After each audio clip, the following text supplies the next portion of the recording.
أعوذ بالله من الشيطان الرجيم. بسم الله الرحمن الرحيم.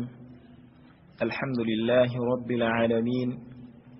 والصلاة والسلام على رسول الله صلى الله عليه وسلم وعلى آله وأصحابه أجمعين. يا أيها الذين آمنوا اتقوا الله حق تقاته ولا تموتن إلا وأنتم مسلمون. يا أيها الذين آمنوا اتقوا الله حق تقاته ولا تموتن إلا وأنتم مسلمون. يا أيها الذين آمنوا اتقوا الله وقولوا قولا سديدا يصلح لكم أعمالكم ويغفر لكم ذنوبكم، ومن يطع الله ورسوله فقد فاز فوزا عظيما. السلام عليكم ورحمة الله وبركاته، وأسعد الله أوقاتكم بكل خير. تمتين الله سبحانه وتعالى نامتين ملونجي أمجفو أغتالي مبيبونا والدبكين لفونا سبب واجتب الله سبحانه وتعالى سوك ساسرا كنمي مجي واجتب محمد صلى الله عليه وسلم كوتي مويو غوانغي نميو جموي وكبيرانغ الله سبحانه وتعالى. Olunaku olwaleero baganda baffe ab'ebitiibwa abateekateeka kiraasi eno baaluteekawo nga lunaku lwa bibuuzo, lwa kubuuza bibuuzo. Barakallahu fiikum wa jazakumullahu khair wa kathara Allahu min amthalikum ababuuziza ebibuuzo. Lwakuba nti abamu era bamanyi etteeka twaga nti ebibuuzo bikoma ssaawa 2 era abamu babisusizza ne babuuza ssaawa 4. Kale saba wekitiibwa Allah subhanahu wa ta'ala atusobozese okubeera nga tubyanukula ebibuuziddwako, nga tubyanukula, nga twanukula ebituufu. Saba Allah subhanahu wa ta'ala tuteebese okubeera nga twanukula bituufu, abeere nga atutaasa okubeera nga twanukula ebyo bitali bituufu. Era ekibuuzo kinaaba simanyi nja kubagamba nti kino sikimanyi, nja kubagamba nti kino sikimanyi biidhnillahi ta'ala. Naye sababu ekitiibwa Allah subhanahu wa ta'ala ebyo tunaaba twanukuddeko tubeere nga twanukula ebyo ebituufu. Ekibuuzo ekisookera ddala kyabuuziddwa muganda waffe ye Musa. Mpozi wano nja kusaba eriyo yenna abaabuuza ekibuuzo otubuulirenga nti nze fulani tuleme kunoonyanga noonya nti anaabuuzizza ono olwogenda ate eri nomala kumunoonya. Nedda, bw'obanga obuuza ekibuuzo tubuulire nti abuuzizza nze fulani, nze gundi. Ekyokubiri bwe tuba tubuuza ekibuuzo tulemenga kunnyonnyola nnyo nti agenda n'abuuza ekibuuzo n'asooka yeetooloola nakakati seeka kino bwe kibeera bwe kiti kwegamba nembeera ng'agenda nembeera ng'akyama wali kati bwe nvaawo neŋŋenda bwe nti kakati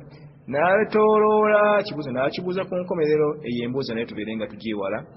beera straight forward obuuza ekibuuzo kyo biidhnillahi ta'ala. Muganda waffe Musa yalidde empanga. Twasomesaako emabega eri, tulina omusomo gwe twatuulako bwe twali tutunula ku kyafaayo kya sahaba ayitibwa ibn Zubair. Twatugamba nti oba sahaba oyo twagamba nti yagibwako, tulinako embeera emu twali tuwogerako ebyo bye tumumanyiiko. Twalaba nti Zubair ye yagibwako ekikolwa oba tumumanyiiko ekikolwa ky'okubeera nga senga Yidi n'Ejjuma zibeera zikwataganye ku lunaku olumu. Ati Musa abuuza nti tunnyonnyolemu senga Ejjuma ne Yidi bikwataganye ku lunaku lumu, kiramulwa kitya? Kyekibuuzo kye yatubuuzizza. Aqulu wa billahi tawfiqi, tugamba nti okwatagana kwa Eid n'Ejjuma tekyaliwo ku mirembe gyasooka gyokka, wabula ne ku mirembe gyaffe gino tukirabyeko emirundi mingi egiwerera ddala. Nga Eid bweri Eid al-Fitr oba Udhiya nekwata ku lunaku olw'Ejjuma kirabiddwako emirundi mingi. Bwe kityo bwe kyaliwo ne ku mulembe gw'omubaka Muhammadin sallallahu alaihi wasallam, ye mwennyini ng'akyaliwo. Yabeera nga Eid ekwatagana n'olunaku olw'Ejjuma, era bwe yakwatagana n'agamba nti n'agamba basahaba n'agamba nti iidani qad ijtama'ani nti yidi ebbiri zikwataganye abange nga tunaba kutuuka ku kibuzo kinnyini nabbi sallallahu alaihi wasallam yagamba ti yaumul jumaa olunaku lw'ejjuma ebeera yidi eri naddala eri abaavu kati olwaleero nti bw'obeera olunaku lw'ejjuma baatwalanga lwa kitiibwa era olunaku lwa iidi eri abantu abantu n'olwekyo ate bw'obeera nga ne iidi eri yennyini nayezze bibeera nga bimaze okukola ki okukwatagana omubaka alayhi salatu wassalam kyeyagamba basahaba nti abange iidi ebbiri zimaze okukola ki okukwatagana wa inna lamujamma'una naye ffe tujja kukola ki tujja kukomawo tugisaale oba tujja kugatta ffe tujja kukola ki tujja kugatta amakulu omubaka alayhi salatu wassalam yasaazaako abantu iidi n'afuluma n'agenda n'atadda kusaala salatu aljumaa toyina musango gwonna senga iidi ebeera ekwataganye n'olunaku olw'ejjuma toyina musango gwonna okuwoba ozizza okusaala esolatul iidi n'ogenda n'otadda kusaala jumaa toyina musango obozizza so nga mu biseera ebirala ejjuma senga etuuka n'obeera nga tozze kusaala jumaa toyina kisonyisa kyonna allah agenda kukuvunaana olw'obutasaala ki jumaa naye senga biba bikwataganye bibiri oli waddembe okusaala solatul iidi n'ogenda noga nti sijja kuddeyo kubeera nga nsaala solatul jumaa kubanga kyalabikako ku mulembe gw'omubaka muhammadin sallallahu alaihi wasallam bw'otunulira zubayir ibn al-awwami radiyallahu anhu era byakwatagana ku mulembe gwe ejjuma ne iidi zubayir najja n'asaaza abasiraamu biseera bye yali akulembera madiina najja n'asaaza abasiraamu asolatul iidi bwe yamaliza okusaala solatul iidi n'atambula n'agenda mu makaage ejjuma neetuuka basahaba ne bafuluma ne bagenda ne batandika okumukongola nti ya zubayir ejjuma etuuse jangu otusaaze zubayiri teyabanyega era teyavaayo mu kujja kusaaza abasiraamu jumaa abasiraamu ne batambula ne bagenda buli omu n'asaala essola ye ne batambula ne bagenda ibuni abbaasi radiyallahu anhu tiyaliiwo mu kaseera ako era bwe yakomawo ibuni abbaasi radiyallahu anhu ne bagenda ne bawaabira zubayiri ne bamugamba nti zubayiri yetusaaza iidi n'afuluma n'agenda tiyakomyeyo okukola ki kutusaaza solatu ki aljumaa ibuni abbaasi radiyallahu anhu abagamba nti aswaba zubayiri assunna zubayiri atuukiriza sunna y'omubaka alayhi salatu wassalam nti mazima kyaliwo ku mulembe gw'omubaka alayhi salatu wassalam n'asaaza abasiraamu solatu al-iidi n'addayo ewakaawe teyadda kukola ki kusaaza ki solatu aljumaa n'olwekyo toyina mutawaana gwonna bw'oba ng'osadde solatu al-iidi n'ogenda n'otadda kusaala ki solatu aljumaa wabula ku imaamu tudde ku imaamu wewaffe wano e uganda oba ow'ekitundu bw'oba osaaziza abasiraamu solatu al-iidi iidi neggwa n'ogenda waliwo abajja okudda nga bajjuma bajagala kati gwe imaamu oteekeddwa okukola ki okubeerawo osaaze abasiraamu baleme kubeerawo awo bagati titwasadde ki salatul jumaa kubanga imaamu yaganye okukola ki okujja okusaaza so wano tukubiriza nti bo bayimaamu bakomengawo bakole ki basaaze abasiraamu ababa n'abaawo naye oyo nga taliiwo oyo abatakomyewo mu abo abasaazibwa ye talina mutawaana gwonna gwagenda kuvunaanwa wallahu subhanahu wa ta'ala a'lam. Ekibuuzo ekyokubiri kyavudde mwanyaffe ayitibwa Farid binti Abdulaziz agamba nti sikkirizibwa okuleeta enniya ez'emirundi esatu yatuwadde ekyokulabirako ali mu mwezi gwa Shawwal alina okusiiba ennaku 6 eza sittati mu mwezi gwa Shawwal mu ngeri y'emu zikutte mu nnaku enjeru mu ngeri y'emu zikutte lwakuna oba mmande akkirizibwa okuleeta enniya omulundi ogumu. Abaulama bayawukanamuko ku nsonga eyo naye Uthaymin atugamba nti senga ziba zikwataganye ennaku eza sunna ebbiri okkirizibwa oba esatu okkirizibwa okuleeta enniya emu ku sunna emmeka esatu oba ebbiri okkirizibwa okuleeta naye ddala okusingira ddala senga obadde nga oli musiibibwa ekyokulabirako senga obadde nga ddala oli musiibibwa nnaku zino enjeru okuviira ddala emabega ng'oli musiibibwa nnaku njeru zikutte lwakuna oli musiibibwazo tezikusuba n'olwokuna telusiba telukusuba gwe siiba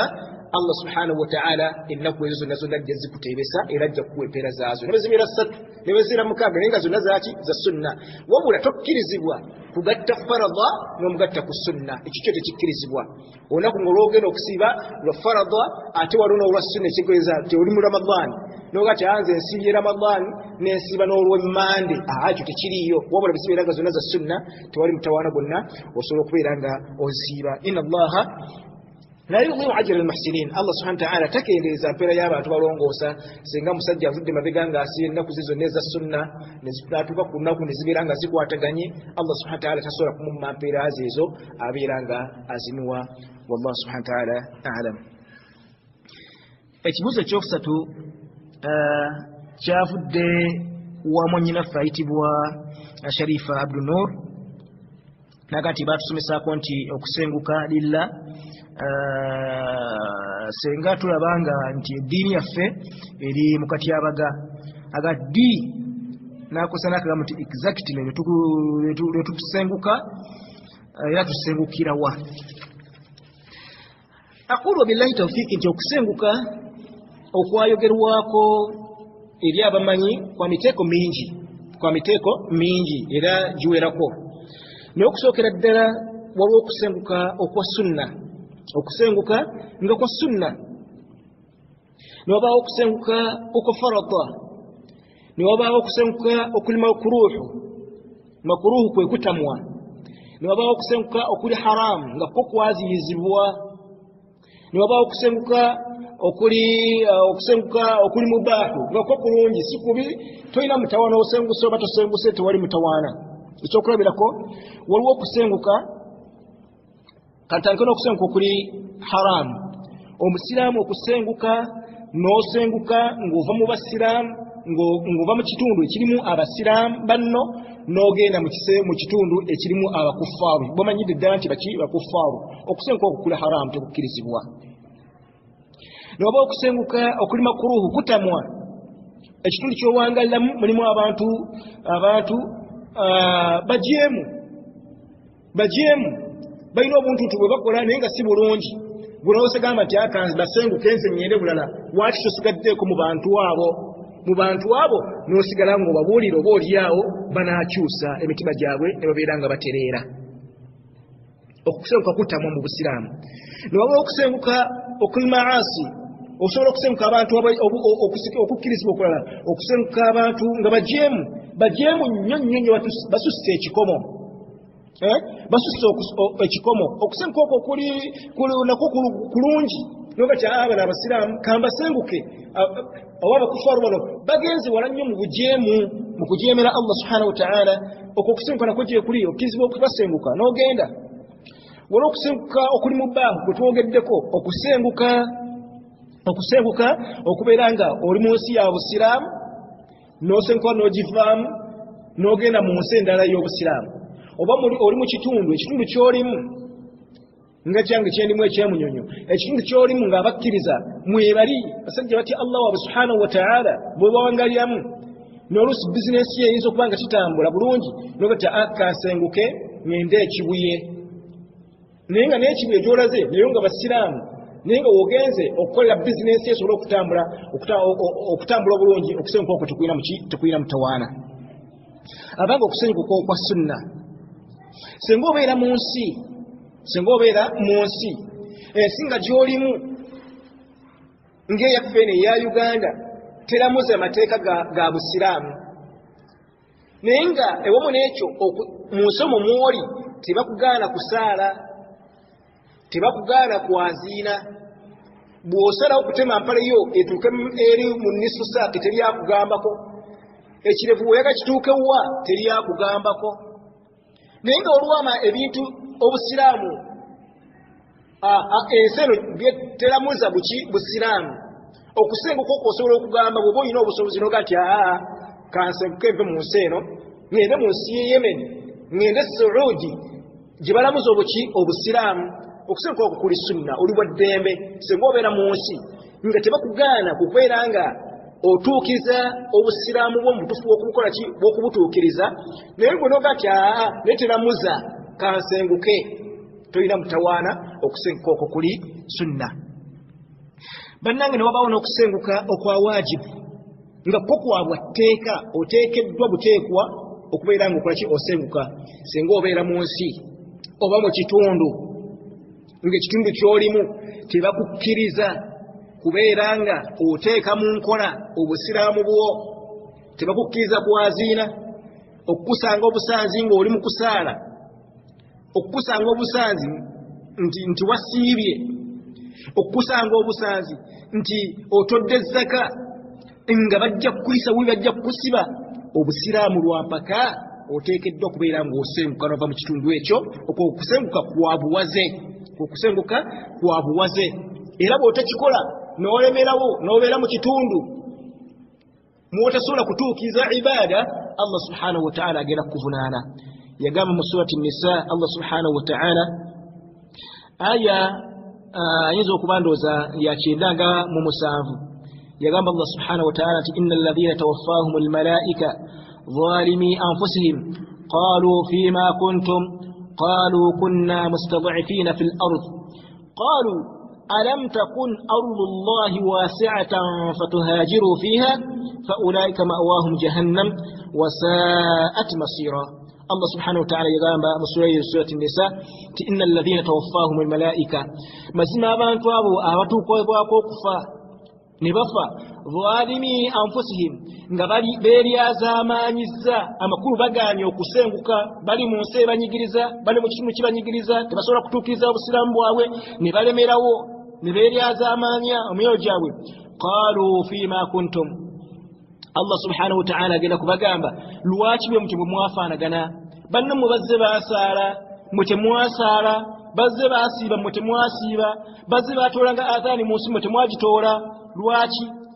Qalu bagenda kumugamba kunna mustad'ifina fil ardi, ay Allah fetwali nga banafu mu nsi nga tusobola kwerwanako kulwanira busiraamu bwaffe nti twaziire lwampaka tusale lwampaka. Allah agenda bagamba nti alam takun ardullahi wasi'atan fatuhajiru fiha, saba kulle ensi yange nga ngazi mubeere nga musenguka mugende mu bitundu ebirala obasobola okubakkiriza okubeera nga musaala. Yaga nti faulaika ma'wahum jahannam, abonna abantu abafaananako bwe batyo be bagenda okubeera mu muliro oguyitibwa jahannam wa sa'at masira, bagenda kubeera nga bafuna obuddo bubi nnyo.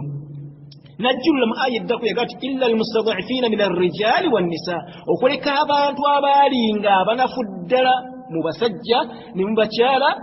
walwildaani ne mu baana la yastati'una hilatan, nga tebasobola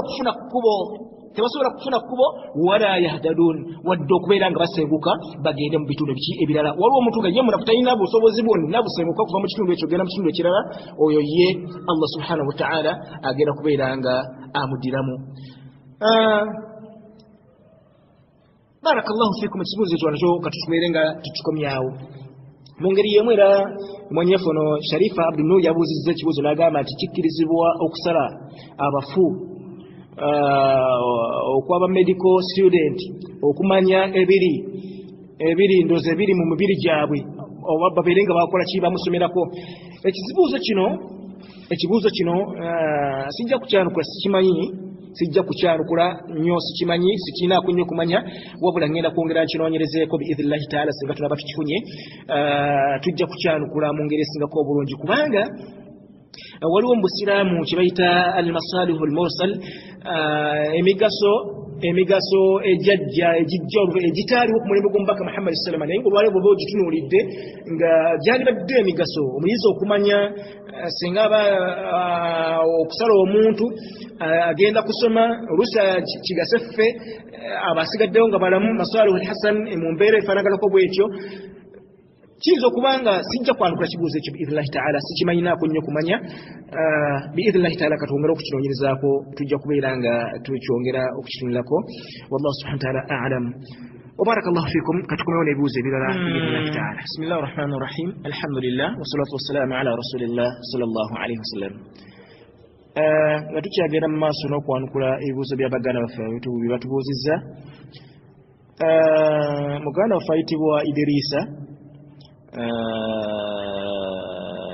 Idirisa yabuuzizza ekibuuzo naga nti omuntu atali mufumbo bwe yeegatta mu Ramadan era alamulwa atya, era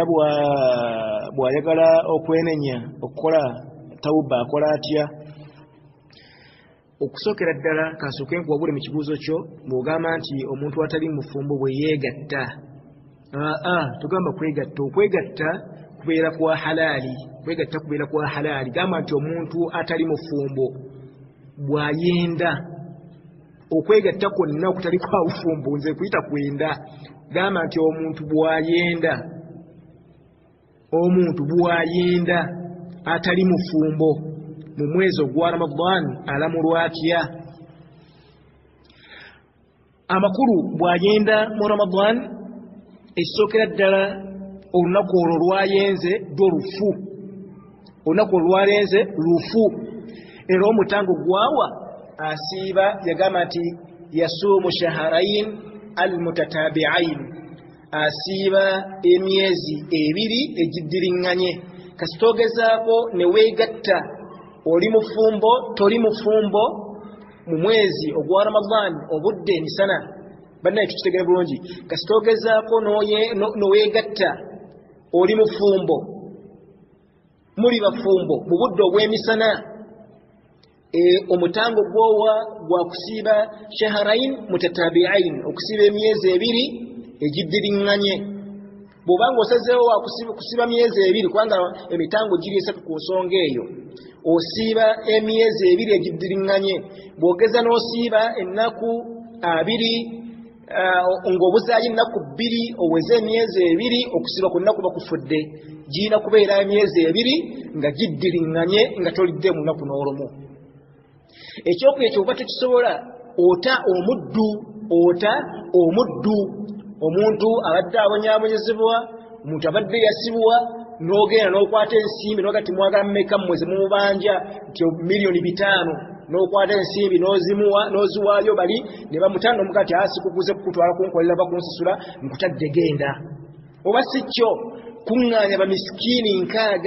bamiskiini nkaaga obatuuze wansi, obafumbire ekijjulo okibawe balye bakkute babwegere bagende. Byebimu ku ebyo byokola ng'oli mufumbo n'ogezaako ne weegatta ne mukyalawo oba n'omwami wo mu Ramadan obudde bw'emisana. Kitegeeza nti olunaku olwo luba lufudde. Kati naawe omuntu wayenza obwenzi mu Ramadan era olunaku olwo luba lukoze ki? Luba lufudde. Ku mitango egyo kw'oteekeddwa okubeera ng'ojja kukolako kimu. Ekyokubiri, oba olina ezzambi ly'oguddemu eddene, mwana wadde okumanya nga ddene.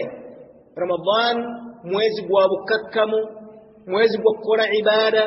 mwezi gwa kutya Allah, mwezi gwa kusoma Qur'ani nga bwe tubimanyi. Bw'obeera ng'ogasseko ate n'okikola mu Ramadan, ate bw'obeera osusiza ekibonerezo.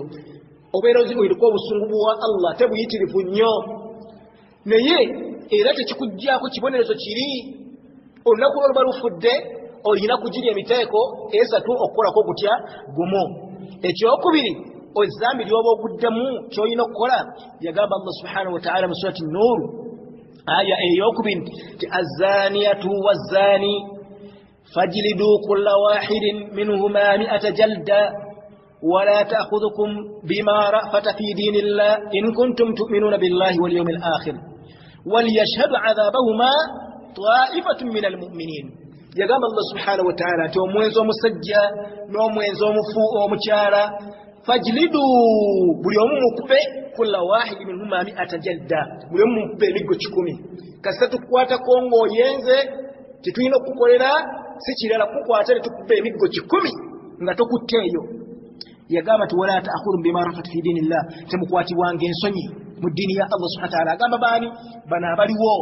abagenda okukuba emiggo egyo, tetukwatibwa nsonyi kukuba miggo. In kuntum tu'minuna billahi wal yawmil akhir, bwembanga mukkiriza ddala Allah n'omubaka we temukwatibwa nsonyi kubaga agenzaago agenda nga sigaki sigafumbo. Yakati waliyashhadu 'adhabahuma ta'ifatun minal mu'minin ate mukunganya abantu babeere abajulizi nga mubakuba wabeerawo obuki abantu abagenda okuba obujulizi nga mugenda okuba abantu abo noki muganda wange bwogezaako noyenda mu Ramadan esooka ddala olunaku lwo luba lufudde ogwe mutango ogwogenda okuwa emitango kugira 3 ogenda kukolako gumu ekyokubiri era ekibonerezo kyofuna ng'okyalwa ku nsi kukuba miggo 100 wallahu subhanahu wa ta'ala a'lam. Omulala abuuzizza era asomera oba yono y'omu yekka yennyini abuuza naga nti ebifaananyi bye twekubya ku masimu nga tetubyokesezaamu kubiteeka ku mpapula biramula bitya atuwadde ekyokulabirako n'agamba nti ebifaananyi ebyo osobola n'okubiweerezaako abali mu nsi ez'ebweru osobola okubiweerezaako abantu bo ne babeera nga babiraba bakubwa nti oli bweru ozadde obwana obuzaalidde eyo n'ogamba nti kamukubire kuba ekifaananyi kino nkiweereze baki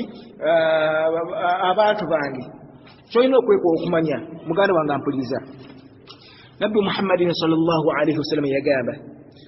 أشد الناس عذاب يوم القيامة أشد الناس عذاب يوم القيامة أشد الناس عذاب يوم القيامة المصورون abantu abagenda okusinga ekibonerezo abantu abagenda okusinga azabu za Allah ku yawmul qiyama al-musawwirun be bantu abakuba ebifaananyi nga tonnaba kubagamba nti nno neekubye ekifaananyi ngenda kiweereza gundi okwekuba obukubye ekifaananyi oba okukuba obukubye ekifaananyi oli kwabo abagenda okusinga azaabu za Allah subhanahu wa ta'ala ku yawmul qiyama oba olunaku lwetunabeera nga tumusisinkana abange kiri haramu omwami okukwata gwennyininyini gwe ssimu yo n'okuba mukyalo w'ekifaananyi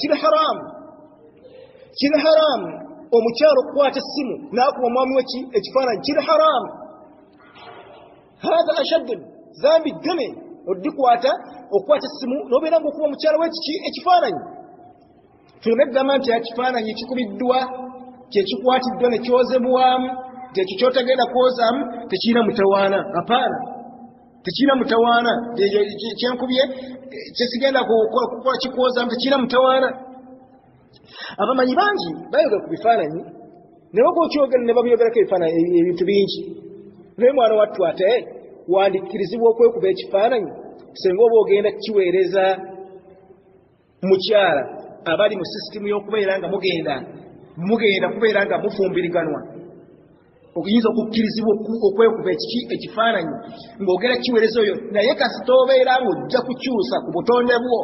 n'osooka kwebyula n'osooka kwekolootya ng'ekifaananyi ekyo kigenda kukukyusa kkalayo kigenda kukukyusa obutonde bwo oli ng'okiweereza asooka alabire ddala nti onyirira nnyo nti oli waakabi mwana wattu ekifaananyi kijja kubeera haramu ne bobeera nga munno muweereza kifaananyi kyakukusiima muweereza ekyo kyennyini kyoweekuba nga bwotyo bw'okolootya bw'ofaanana naye nga bannange ekigambo ekiyitibwa bifaananyi tubeere nga tubyewala byatiikiridde nnyo ku mulembe guno ate batutuusa ku bino ebyaffe ebya intaneti bino bye tuliko abasiraamu beekuba ebifaananyi babitimba ku Facebook babitimba ku profile pictures zaabwe bye bateekako naye bannange ebifaananyi si bituufu mu busiraamu bwe biba nga si bituufu mwana tubiriko n'ekibonezo n'oyo abikuba tubeere nga tubyewala ebifaananyi okubeera nga tubyekubya wallahu subhanahu wa ta'ala alam. Mwanyafo nabo abuuzizza bamuyitaani bannange tuteekeko amannya nga tubuuza ebibuuzo kirungi okumanya nti fulaani yakoze atya yabuuzizza. Ono yabuuza ekibuuzo n'atugamba nti omukyala nga tuli mu nteekateeka za kuwoowa oba za kusiba nneka era nga n'abazadde bakimanyi nzikirizibwa okumuweereza mesegi n'ebirabo la basa tewali mutawaana gwonna kugaana tewali mutawaana kugaana kubeera nga munno muli mu nteekateeka ya kusiba nneka oli mu nsi ndala naye ali mu nsi ndala nebumbeera nga muli munsi nomuweza kasalamu alaikum warahmatullah hayi oleeta munnange oli bulungi obitegeera ebintu ebyo tebiina mutawaana era n'okumuwa obulabo obusiraamu tebukigaanangako ekintu ekyo wallahu subhanahu wa ta'ala a'lam wa barakallahu fikum jazakumullahu khair katukoone rahmani rahim tukyagenda maaso n'okwanukula ebibuuzo by'abaganda baffe muganda waffe ayitibwa Kaggwa Ibrahim yabuuzizza n'agamba omuntu ali mu lugendo mu kubeera mu lugendo aba agenda okukomawo n'agatta eswala makulu n'asika asiri n'agiteeka ku dhuhuri oluvannyuma n'alinnya ekidduka kye oba n'atambula n'addayo gy'alaga agenda okutuuka ng'obudde bw'eswala eya asiri bukyaliko n'amugajja ntusaali n'agati ze nagasse alamulwa atya okusookera ddala kyolina okumanya nti omuntu yenna ali mu lugendo Allah subhanahu wa ta'ala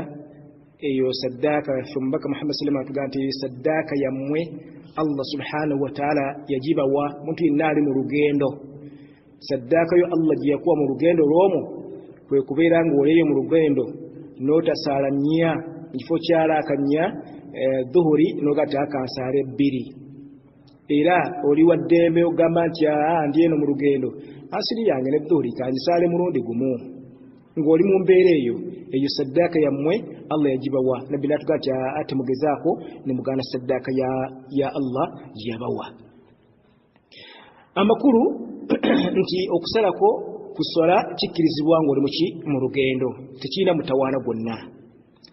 naye omuntu asadde oba asazeeko eyo n'akomawo agenda okutuuka ku kitundu ng'eswala gye yagattiddeeyo ekyagenda mu maaso babbo tebannaba kugisaala akola atya obuli wa ddembe okwetaba nabo n'osaala eyo gy'osadde nabo Allah akuwaamu mpeera za sunna farala obeera wagimaze eyo gye wasaalidde ng'okyali mu lugendo yiba faralayo newadde nga wasadde bbiri bw'obanga okobye wano n'obasanga bakyasaala oli wa ddembe okusaala nabo eyo gy'osadde nabo ebeera sunnayo ate oli wa ddembe ogati aze namaze n'okola ebibyo toyina mutawaana gwonna mu maaso g'ekitiibwa Allah subhanahu wa ta'ala era oyo kye yakola ky'obadde otunyonnyola talina mutawaana talina musango gwonna gwe yakola yeri yamaze wabula bw'abanga asadde Allah subhanahu wa ta'ala amuwaamu ki amuwaamu empeera eza sunna wallahu subhanahu wa ta'ala a'lam Kaggwa Ibrahim otubuuza ku aya eri mu surati Nahl ng'oyagala okumanya oba yali eyogera ku bano abagamba nti emiziro nti guno sigulya obadde oyagala okumanya ku aya eri mu surati Nahl aya ndowooza bwe mba seerabidde eyinza okubeera nga eringa ya 16 biidhnillahi ta'ala wala taqulu lima tasifu alsinatakum weetu bwegenda naye nga aya oyagala okukitegeera obulungi ate bira ddala waggulu ku aya ey'ekikumi Allah subhanahu wa ta'ala yagamba kulu mimma razaqakum Allahu halalan tayyiba washkuru ni'mata Allahi in kuntum iyyahu ta'budun abangi mulye ebyo Allah subhanahu wa ta'ala biyabawa oba byabagabiridde bwemumala okulya washkuru ni'mata Allah mwebase ku Allah subhanahu wa ta'ala ekyengera ki kyakoze kikyabawadde in kuntum iyyahu ta'budun bwemubeeranga ddala Allah subhanahu wa ta'ala gwe musinza nagera ku aya eddako 15 nagati innama harrama alaykumul maytata Allah yali yatubulira ebintu byatugaana okulya innama harrama alaykumul maytata Allah yatugaana okulya ebintu ebifudde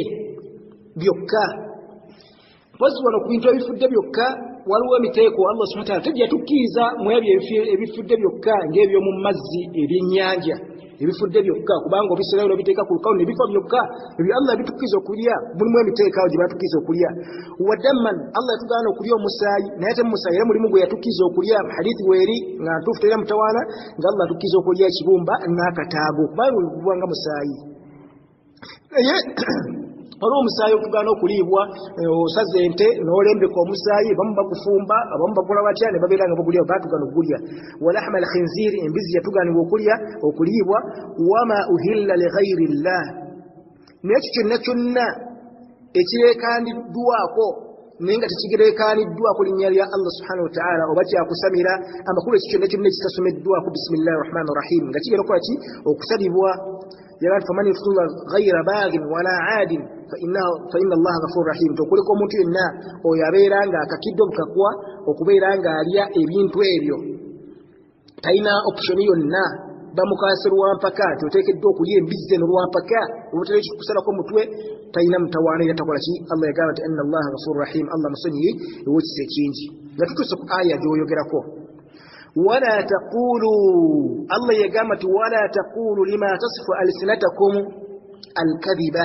temugezangako ne muyisa ku nnimi zammwe nga mwogera ebigambo ebyobulimba ennimi zammwe ez'obulimba nga muga nti hadha halalun wa hadha haram nga mumugamba kino kiri halali kino kiri haram nga mubyetuumira kiddeyo ku kiri kyetwatugambye kyobadde yogerako ekyebika nogamba nti emmamba muziro gendi engabi muziro ebyennyanja muziro nze sirya nte nze sinywa mata togezangako olulimi lwo n'oyisako ekigambo ekyobulimba ekifaananako bwe kityo nti nze bannange kino kiri halaali kino kiri haramu kino kikkirizibwa kino kyaganibwa litaftaru ala allahi alkadhiba ne mubeera nga mukuteekako Allah subhanahu wa ta'ala obulimba inna alladhina yaftaruna ala allahi kadhiba yagamba nti mazima abantu abo abateekawo obulimba Allah ne balimbisa Allah subhanahu wa ta'ala ne bazizza ebyo Allah byataaziza ne babeera nga bahalalisa ebyo Allah byatahalalisa yagamba nti la yuflihun siba kwesiima Allah agera kuba kikubabonereza n'olwekyo baganda b'ebitiibwa abaganda abazizza ebintu Allah subhanahu wa ta'ala byabeera okubeera nga amaze obifuula halal ebyo Allah subhanahu wa ta'ala bifuula halal ne bifuula haram musango munene nnyo okulimbisa Allah subhanahu wa ta'ala era gwannaggumula Allah subhanahu wa ta'ala agera kubeera nga ababonereza singa onaabanga otuuse mu maaso ge wallahu subhanahu wa ta'ala a'lam. Ono abuuza ekibuuzo n'agamba nti singa omukyala wange afuna olubuto bw'afuna olubuto ne mmutemerera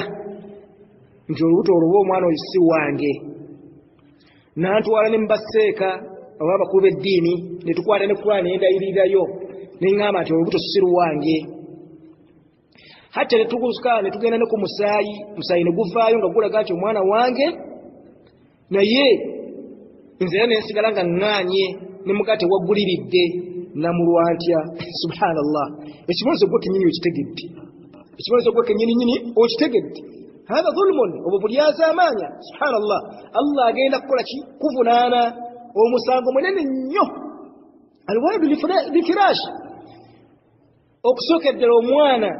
maama w'omwana ono amuzaala gwe bayita firash yateekeddwa okumanyani kitaawe w'omwana bw'abanga afudde nagati gwe kitaawe n'ogezaako n'ogaana oyo dhulumu ddene nnyo musango munene nnyo maaso g'ekitiibwa Allah subhanahu wa ta'ala gwagenda okukola ki okuvunaana togenda kuona okwegaana Allah ajja kukookya ekyo kimanyiddwa bulungi nnyo subhanallah bannange tulina okubeera nga twegaana abaana be tuzadde tulina okubeera nga twegaana embuto z'abakyala be tubeera tuzaddemu abaana oba be tubeera tukoze embuto musango gwannaggomola nnyo Allah subhanahu wa ta'ala abeera nga ajja kutubeera nga atubonereza wallahu subhanahu wa ta'ala a'lam.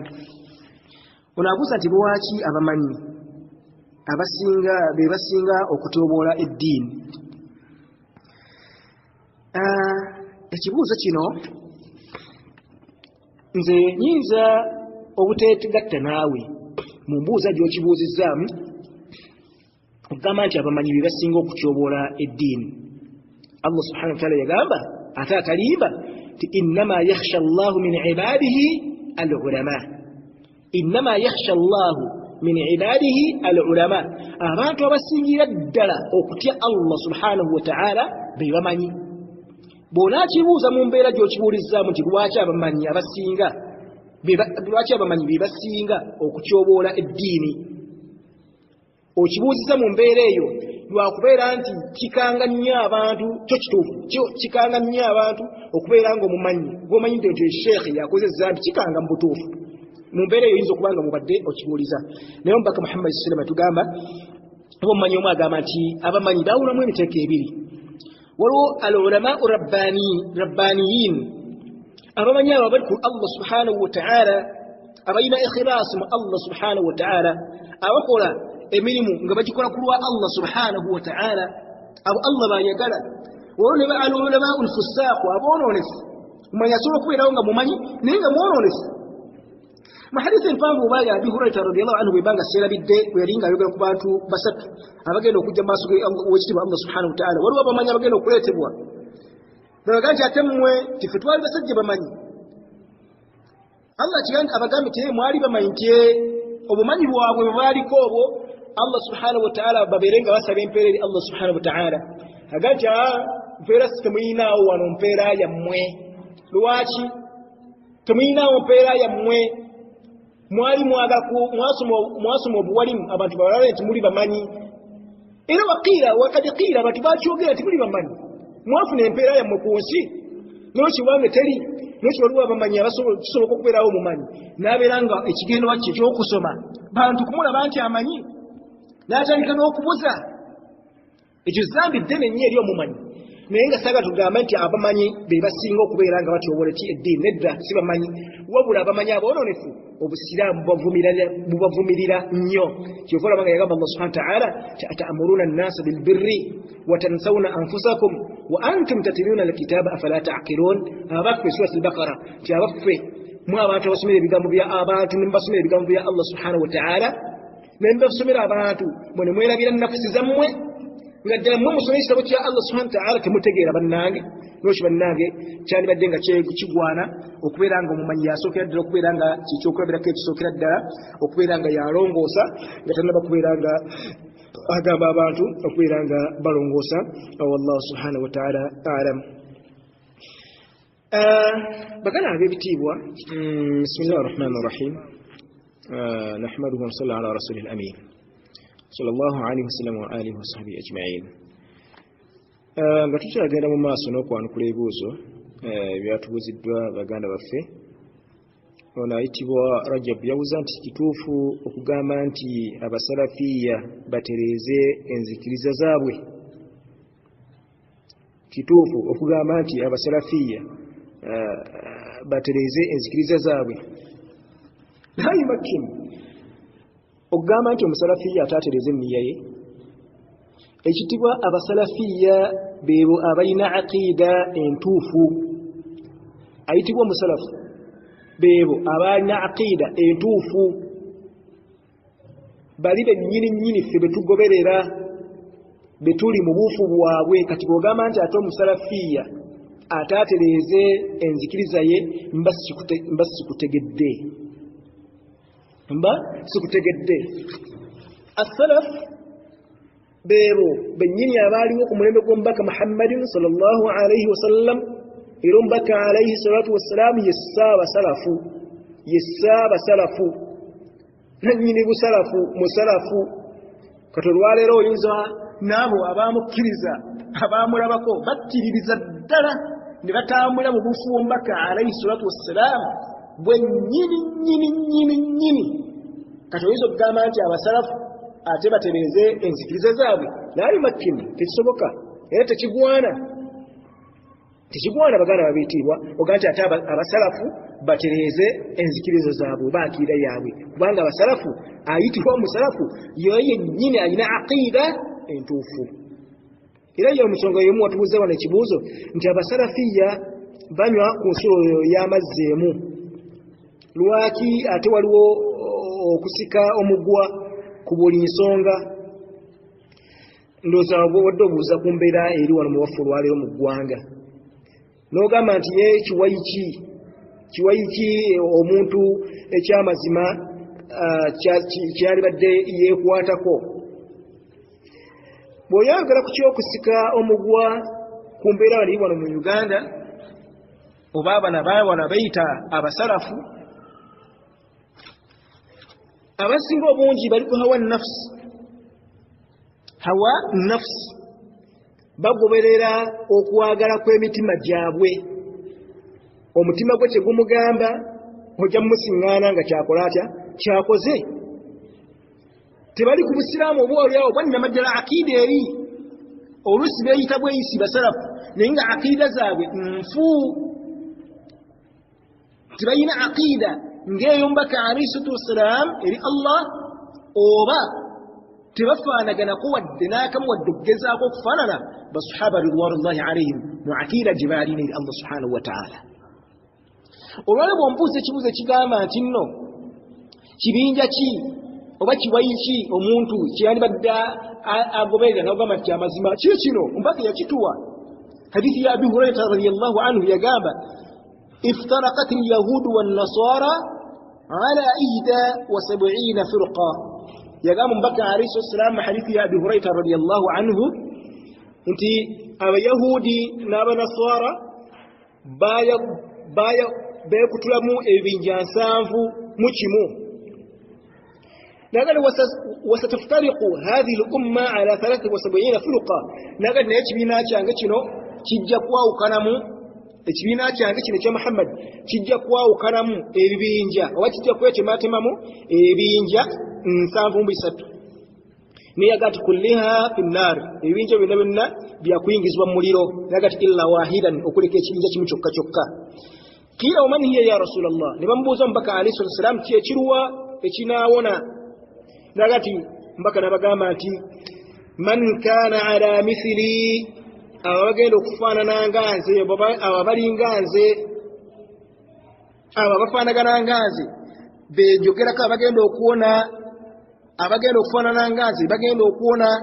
n'abo abagenda okufaanana basahaba bange bano bempangala nabo kyekibinja ekyo Allah kyeyagenda okuwona. Gwe bw'olabawo wano ng'olina ekibinja ky'olaba ekifaanana omubaka Muhammadin sallallahu alaihi wasallam oba ogendamu. Bw'olabanga waliwo ekibinja ekifaanana omubaka ne basahaba kyekyo omubaka kye yali akola kyeyayogerawo. Sisobola kukwawulawo nti wano mu Uganda nti ekiwayi ekibinja ky'obuuzaako kyekyekibuli kyekyewa kyekyeguuli kyekyeguuli bwakyo kyekibinja omubaka Muhammad sallama kyeyatugamba ekigenda okubeera nga kiwona ekitagenda kuyingira muliro gwa Allah subhanahu wa ta'ala. Muganda waffe ayitibwa Muwazi Muhammad yabuze ekibuzo n'agamba nti senga mbeeramu okwekuba mu mutima nga nasiibye nenjagala okulya nyinza okuba nga ndwadde bwe mmala ate n'enguma oba ekyokulya ne kimbula ngenda okulaba nga n'olunaku luzibye nga nduzibirizzaayo namulwa ntya. Esookera ddala mu shuruutu z'okusiiba oteekeddwa okubeera nga oleeta enniya. Mu shuruutu ezisuuse okusiiba ye nniya oteekeddwa okuzimba enniya. Wakhtalafa al-ulama abamanyi baayawukana abamu kubo ne bagamba nti enniya eyo ogizimba mu buli kiro olunaku ng'ogenda kusiiba enkya. Abamu ne bagamba nti osobola okugizimba ku ntandiko y'omwezi nogaa nti guno omwezi gwonna gwonna nja kugusiiba. Bw'okeera ku makya n'ogamba nti anfunyemu obulwadde kandye n'otandika okugenda n'oyingira mu nnyumba ogenda okugulawo ku furiigi ng'ekyokulya tekirimu ng'enniya naye obadde ogireese nti yakulya olunaku olwo lubeera lufu. Ate mwana wattu bw'omala okuleeta enniya eyo noga nti leero ŋŋenda kulya kansiibulukuke enjala endiwuyo oba ndi mulwadde ekyokulya ne kikula bubuzi amata wadde oteese ogenza okutuulayo nga abaana baaganywedde noga sina kyakola kansibe okusiiba okwo kuba kufu olunaku olwo luba lumaze okufa. Ekyokubiri ate tolulya osigala osiibye naye Ramadhaani bweggwako ojja kubeera nga ojja kuliwa olunaku olwo. Oba bitegerekese bw'obeera nga oleese enniya esiibulukuka okusiiba okwo kuba kumaze okwonooneka olunaku olwo luba lumaze okwonooneka. Wadde otolidde oba olidde olunaku olwo luba lumaze okukola ki okufa. Bwe kibanga ekyokulya kikubulidde ddala mwana wattu era toliira ddala sigala ng'osiibye naye ate olunaku olusigala lukubanjibwa ewa Allah subhanahu wa ta'ala. Kitegeeza nti Ramadhaani bweggwako olunaku olwo obeera nga ojja kululiwa. Wallahu subhanahu wa ta'ala a'lam. Muganda ffe mulaabuuza ekibuzo n'agamba nti omuntu bwe yeekaka okuvaamu amazzi mu Ramadhaani amakulu atebuuza masturbation alamulwa atya. Esookera ddala olunaku olwo lwennyininyini lwekase n'ovaamu amazzi nga wasiibye olunaku olwo lufu era naawe ofaanagako n'olinga gwe tuwavaako waggulu tolya olunaku lufu naye tolya osigala osiibye naye nga lukubanjibwa maaso g'ekitiibwa Allah subhanahu wa ta'ala. Ekyokubiri murtakibu min al-kaba'iri dhunubi obeera weebagadde ekyebagala ekinene ennyo oba weebagadde ezzambi eddene ennyo oba weebagadde omusango omunene ennyo kubanga omubaka Muhammad sallallahu alaihi wasallam yakolimira omuntu yenna awasa omukono gwe kubanga okujjamu amazzi ebiseera ebisinga tukozesa mikono omubaka yakolimira omuntu yenna akozesa omukono gwe okubeera nga yejjamu amazzi ag'ekikulu kasito kikola oba okuziza gwanaggomola olunaku lufu atozizza omusango gwetaagisa kukola tawba eri Allah subhanahu wa ta'ala abeere nga akola ki nga akusonyiwa omusango obeera okoze musango munene nnyo ewa Allah subhanahu wa ta'ala okwetaagisa okubeera nga okola tawba Allah subhanahu wa ta'ala abeere nga akusonyiwa wallahu subhanahu wa ta'ala a'lam abamanyamu batuuka n'okugamba nti omuntu kasita abeera nga akozesa embeera eyo ayina ebirwadde bingi byafuna bamma bagamba nti senga okozesa nnyo ebintu ebyo ebiyitibwa masturbation Allah subhanahu wa ta'ala akulwaza amaaso gennyininyini gabeera gakola ki galwala gatuuka ekiseera n'obeera nga tokyalaba ekyokubiri yagamba nti alatul quwa amaanyi g'ekisajja gennyini gakuggwamu negabeera nga gaggweramu ddala nga tukyasobola n'oba ofunye mukyala tolina kyosobola kukola bw'obeera nga mukyala gwe weemanyiza embeera eyo otuuka okubeera nga bw'ofuna omusajja tobeera na bwagaza eri muki musajja kubeera nga weemanyiza embeera eyo mwana tumusango wa naggomola era omubaka Muhammad sallallahu alaihi wasallam yabeera nga yagutugaana wallahu subhanahu wa ta'ala a'lam muganda ffe mulaabuuza nti okunywegera wakati w'abafumbo emisana mu Ramadan senga omu agezaako n'avaamu amazzi oba bombi ne gavaamu kiramula kitya okunywegera mu busiraamu n'onywegera mukyalawo musajja omukulembeze gw'omubaka Muhammad sallallahu alaihi wasallam yali musajja mukadde yajja mu maaso g'omubaka Muhammad sallallahu alaihi wasallam nagati ya Rasulallah nzikirizibwa okunywegera mukyala wange wa ana saim nga nsiibye omubaka Muhammad sallallahu alaihi wasallam nagati ye okkirizibwa musajja namukadde n'akwata akago ke n'agenda nga akasimbagiriza n'atambula n'agenda bw'ayita akaseera omusajja omu najja nvubuka n'abuuza omubaka alayhi salatu wassalam nagati ya Rasulallah nzikirizibwa okunywegera mukyala wange nga nasiibye omubaka namugati la tokkirizibwa togeza n'okikola basahaba baaliwo ne beewuunya nagati ya Rasulallah omusajja oli omukkiriza okunywegera mukyala we nga yasiibye ate ono omugaanyi nagati ye omusajja oli omukadde oba oliawo asobola okubaako engeri gye yeekontrolinga n'atakyukako ku mbeera yonna mu kunywegera muki omukyala we n'agamba naye ate omusajja ono muki omuvubuka woogezaako omuvubuka wenna n'onywegera bwoti ku mukyala wallahi embeera ekyukirawo kiyinza okukulema okukontrolinga yensonga lwaki omubaka yagaana omuvubuka ono okolaki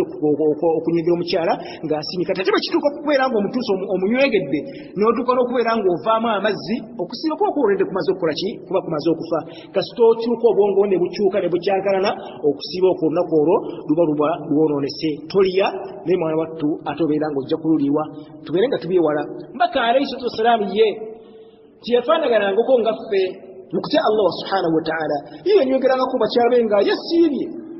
Aisha radhiyallahu anha yabanywegera nga asiibye naye bw'otasobola kutuuka ku ddaala eyo yenkana mbaka alayhi salatu wassalaamu n'olwekyo ekisingako obulungi kubeera nga weewala embeera y'okunywegera nga wasiibye wallahu subhanahu wa ta'ala a'lam. Assalamu alaikum warahmatullahi wabarakatuhu. Katumalawo okubeera nga tudda n'ebibuuzo ebirala biidhnihi ta'ala. Bismillahir rahmanir rahim. Alhamdulillah wassalatu wassalamu ala rasulillah sallallahu alaihi wasallam. Mwanyina fayitibwa Saafi oba Saafiina oba Saafi Allah yasinga okumanya yabuze ekibuzo n'agamba nti omukyala bw'aba ali lubuto akkirizibwa okusiiba era bw'asiiba afuna omusango. Ekibuzo kino tujja kukinulako mu maaso awo biidhnillahi ta'ala mu bugazi bwakyo naye nga fiihi ikhtilaafu baina al-ulama mulimu ebigambo by'abaulama biyitirivu bangi buli omu yakyogerako obubwe. Abamu abamanyi balaba nga bagamba nti omukyalo oyo senga aba nga ayina olubuto kyekimu n'omukyala ayonsa ayina olubuto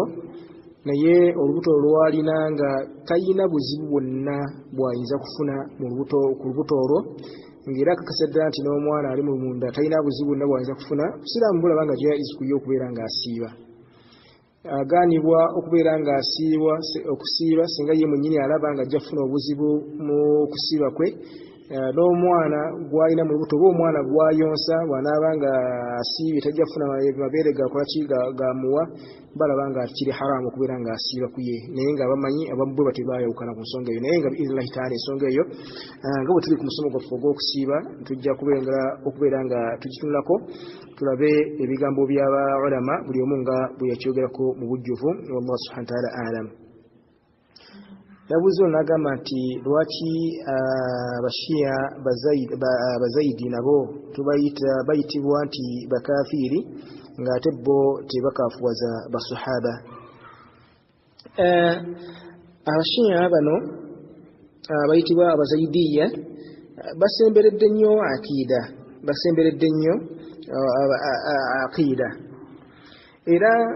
abamanyi tebavaayo la nukafiruhum tetubakafuwaza nti abazayidiya bonna bakafiiri yasi badde sinaba okulabayo mumanyi yenna agamba nti abazayidiya bakafiiri naye mpozi kyemmanyi ku bantu abo tebakkanya bulungi nnyo ne sahaba ayitibwa Zaidi bun Muawiya tebakkanya naye era bwe tuba nga twogera ku bashiya tugamba nti bwe tuba twogera ku bashiya tetubaawulamu nti bano bwe bati bano bwe bati bano bwe bati naye nga kyemmanyi nti ku bazayidiya nabo bagwa mu firqa alladhi dallan eyakola ki eyabula n'ekyo tetubakafuwaza nga abashiya bano abalala woyogeredde ekika kyo kirekana bali bamanyi bulungi naye tetubakafuwaza bano naye tugamba nti nabo balina ensonga ezimu ze baabulamuuko yensonga lwaki nabo tuyinza obbateeka mu hadithi eri gye twalabyeko mu bibuuzo byaffe wali ejja kuddayo mu bibuuzo awo girabye nga omubaka alayhi salaam nga ayogera ku bantu abagenda okuzuuka ku yawmal qiyama oba ab'ekibiina kye nga bali mu bibinja 7 la nukafiruhum tetubakafuwaza. Allah subhanahu wa ta'ala alama kibuuzo ekyo nakyo tujja kuwonga tubeere nga tukyetegereza mu bulambufu bwabo biidhnihi ta'ala. Ono yabuuza n'agamba nti kiramula kitya imaamu okusoma khutuba ng'akutte omuggo. Imaamu kiramula kitya okusoma khutuba ng'akutte omuggo. Omubaka alayhi salatu wassalam yasomanga khutuba nga akutte omuggo. Yasomanga khutuba ng'akutte omuggo. Bwe yamala nga biseera bye yali nga talina mimbar bwe yamala okufuna mimbar teyaddamu kukwata muggo. Abamanyi abasinga obungi abamu balaga nti okukwata omuggo tekirina mutawaana gwonna abakutte talina zambi lyabaakoze era esola esigala nga ntuufu khutuba ye esigala nga ntuufu so n'oyo atakukutte njala tubeere wakati yaawo bw'osiŋŋaananga we bagukutte omuggo kubanga tiriya hadithi yonna erambika nti omubaka alayhi salatu wassalaam yatugaana okumira ku kituuti ne tukwata omuggo era songa bw'ogendako mu nsi ezimu nga Yemen abamanyi baayo abasinga obungi baba basoma khutuba bazisoma bakutte omuggo ne Saudi yennyini bakwata emiggo n'olwekyo omubaka alayhi salatu wassalaam teyatugaanako nti temukwatanga miggo nga mugenda okusoma khutuba n'olwekyo tubeere wakati awo bw'osiŋŋaana agukutte tulime kubeera lutalo agukutta agukwate atakukutte abeere nga akireka wallahu subhanahu wa ta'ala a'lam. Naam, assalamu alaikum wa rahmatullahi wa barakatuh. Ebibuuzo byo bingi n'abagambya n'abatawulidde kikye biidhnillahi ta'ala bamu babuuziza leeti nakati ssaawa zino bakyabuuza ajja kubifuna ku sande ejja biidhnillahi ta'ala. Ekibuuzo kyetugendako kyekya mwannyinaffe ayitibwa Najjuuko oba Anisha yabuuza naga nti singa mba nnina omusajja nga twagalana era nga tuteekateeka kukola bufumbo nzikirizibwa okwogera naye mu kisiibo mu Ramadan nga tuteesa ku nsonga ey'okubeera nga engeri gye tugenda okutambuzaamu ensonga zaffe mu bufumbo. Ekibuuzo kino kiringa abaakyanukuddeko dda oyinza okuba nga odiyo ya munno tewagiwuliddeko nga twanukulaba ekibuuzo kino. Bw'okubeera nga embeera gye mugendamu si ya haram tolina mutawaana obusiraamu bukukkiriza okwogera naye beera mwegendereza nnyo nti okwogera kwogenda okwogera naye beera mwegendereza nti okwogera kwogenda okwogera naye tekuli mu ebyo ebijja okuteeka mu muudu bwe njogera muudu ndozo oba okitegeera nti osobola okwogera n'omwagalwawo ebigambo by'okozesa hatta abantu basobola okwogera Allah alina abantu beyawa munnange omuntu asobola okwogera bwogezi bigambo bwabiwuliriza obwongo bwonna ne bukyankalana hatta n'otuuka n'okuvaamu amazzi eyo embeera esoboka weegendeze wabula nzika nkitwale ku mbeera mw'okibuuliza nti nga tuteekateeka oba twogera ku ebyo tugenda okukola muyinza okubeera nga mwogera nti wa naye kakati bwe tulaba nga tufumbiddwa tumaze okukola nika mbadde njala okukola bizinesi eno tugikole sayidi ki tugikole wali mu kikuubo tugikole najje nankumbi tugikolewa nga muteesa mu mbeera efaananako bweti owoga nti waaye kakati embaga eno gye tugenda okukola tukole nika yaffe ya mu nnyumba oba tugenda kuyita abantu bangi ekyo tekina mutawaana naye kasita wabeera ng'oyingidde mu njogera eri ey'omukwano egenda okukyankalanya obwongo bw'omuntu ekyo nyo kiri mu ebyo ebitamwa mu mwezi ogwa Ramadaan obanga obikola nga wasiibye ne mubeera nga mwogera bwogezi mbeera yammwe yakuteekateeka yammwe tekina mutawaana wallahu subhanahu wa ta'ala alam. Ono abuuza Sami abuuza nti senga nsaba omusajja okusiiba omusajja mumusaba okusiiba olunaku lwa sunna omusajja bawange n'aŋŋaana okusiiba nfuna omusango naye nga talina nsonga omusajja tasobola kugaana kusiiba mwanyinaffe omusajja tasobola kugaana kusiiba nga talina nsonga era waggaanira okusiiba ayita ayinza okuba agenda kwekoonako mu kibuga nga bw'anaavaayo ajja kudda nga okudda zaako omuliro kakati bw'osiiba olw'empaka oba okoze bubi era bwadda ye naakubanja hatti nga wasiibye obusiraamu ogezaako n'ogaana okugimuwa nga yakugambye nti naye tosiiba n'osiiba ofuna omusango singa omusajja akugambye olunaku lwa mmande lukedde nga lwa mmande namugaa nti waaye taata warudda omanyi nti njala kusiibako olwaleero nati tosiiba leero sibula bulungi ngenda kusiiba waka mu kusiiba okwo waka abaayinamu ensonga ye leka gamba nti talina nsonga mukuba ye mukugana okusiiba abaamu n'ensonga ye ensonga eyo gubogezako n'osiiba talina musango gwonna yina okukugana ye okusiiba olunaku olwa sunna kubanga alina kyayagala gubogezako n'osiiba olw'empaka musango eri Allah subhanahu wa ta'ala. Naye nga tina abasajja bannange tubeerere naffe beegendereza omusajja naye alina okubaamuko ekisa n'ensonyi omusajja mukyala mutuufu mukyala okugamba obugambi omukyala wawakanaga nti waaye mwami omanyi leero kansiibeko ku mmande n'olwokuna wallahi kibeera kyabbeeyi omukyala okubeera nga asobola okusiibako olwokuna n'asiiba olw'emmande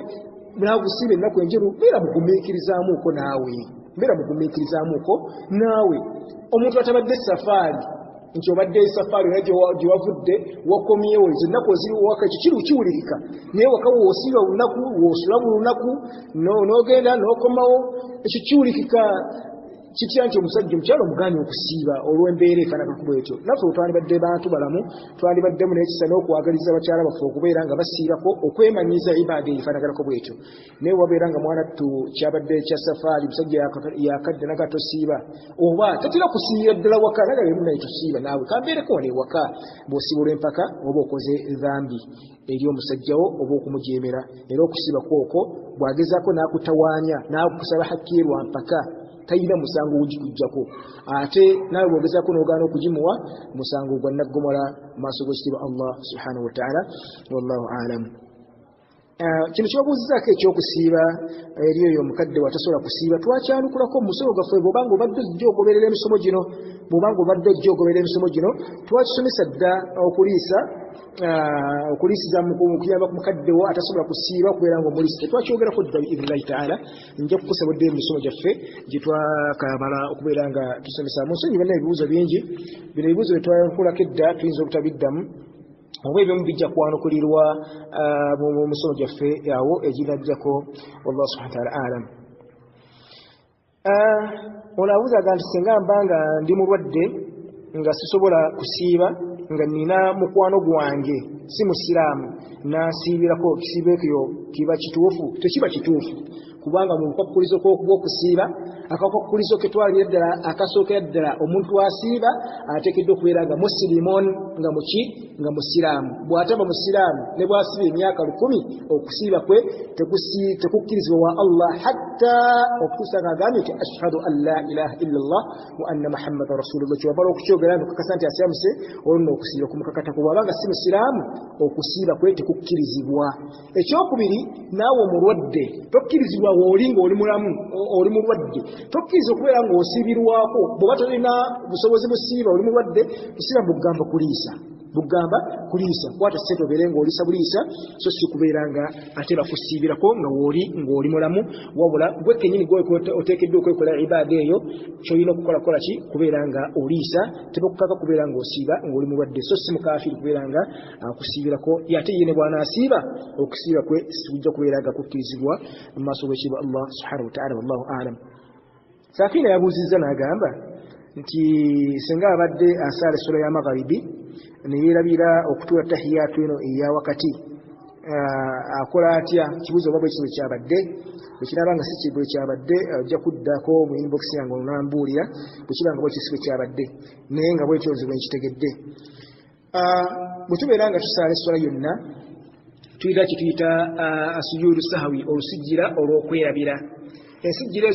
ez'okwerabira ziri ensijjira 2. Waliwo olusijjira lwe tusijjira olw'okwerabira nga luli munda wa sola bimaana omaze tahiyatu esembayo ng'otudde tahiyatu esembayo nga tonnaba kuseza salaamu n'osooka ovunnama envunnama 2 n'osooka ovunnama envunnama 2. Waliwo oluvunnama olwokubiri lw'ovuunama ng'omaze okuseza salaamu esemberayo ddala ate oluvannyuma n'ovuunama ate era n'osaza salaamu omulundi omulala oluvunnama ddo lubeera bweru wa sola. Luno olw'omunda lubeerawo ddi senga obedda ng'obadde osadde sola n'okendeeza mu sola ng'okukendeeza okwo omaze raaka 2 salatul magharibi omaze raaka 2 omaze omukusala salatul magharibi omaze raaka 2 n'osituka busitusi mu kifo ky'okubeera ng'otuulamu tahiyatu eya wakati oba okendeezezza ng'ogijjeewo kyolina okukola kutya ti bw'obeera ng'ogenda okumaliriza essola ng'omaze tahiyatu esembayo ovunnama oluvunnama olwo ng'oli mu ssola munda. So bw'obeera ng'obadde oyongeddemu bwongezi